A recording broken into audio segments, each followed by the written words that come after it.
Nabalian ng buto ang isang senior citizen matapos siyang matumba ng mahablutan ng kwintas sa Quezon City. Arestado ang suspect na umamin sa krimen. Balitang hatid ni James Agustin. Natumba ang isang babaeng senior citizen sa bahaging ito ng EDSA Balintawak sa Quezon City.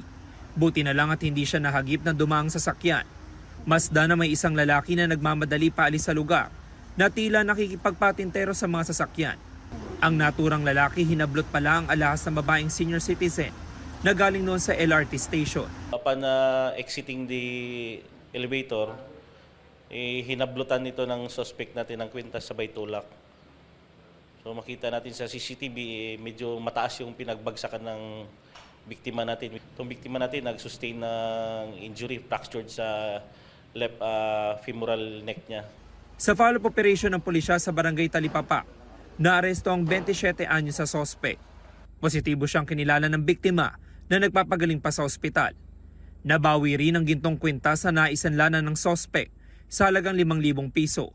Nakuha natin itong suspect by means ng backtracking at saka forward tracking ng mga CCTVs ng barangay, ng Project Aurora at saka MMDA natin. So natunto natin to.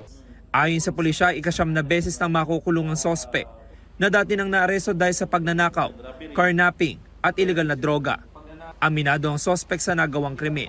Hindi ko naman po sinasadya yun eh, na ano lang po ako ng pangangailangan dahil sa anak, ng pera dahil sa anak ko eh. Nagpaalala naman ng pulisya sa publiko lalo na ngayong holiday season. Mag-ingat po tayo sa ating mga mahalagang bagay. Kahit nandito yung mga kapulisan niyo sa kalsada, mas mabuti ng kayo mismo pag-ingatan yung mga gamit ninyo. James Agustin, nagbabalita para sa GMA Integrated News.